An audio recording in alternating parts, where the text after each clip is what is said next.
आज भुवनेश्वर कलिंग स्टेडियम ठारे मुख्यमंत्री श्री मोहन चरण माझी Bharat Gopichand Odisha badminton high performance centre उद्घाटन करिसेंती। आसाम मुख्यमंत्री डॉक्टर हेमंत विश्व शर्मा एवं विशिष्ट बैडमिंटन खेलाड़ी श्री पुलेला गोपीचंद प्रमुख उपस्थित थिले।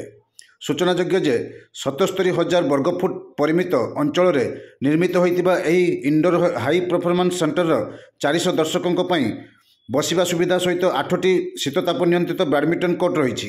एथिरे उभय जातीय और अंतर्जातीय टूर्नामेंट आयोजन सुविधा कर सहित एही सेंटर रे 36 जन खेलाड़ी रहिला भली अत्याधुनिक सुविधा सुजोग मध्य विकसित कर 200 सीट विशिष्ट एक आम्फी थिएटर सहित एही सेंटरटी को बैडमिंटन शटल कॉक सदृश निर्माण कर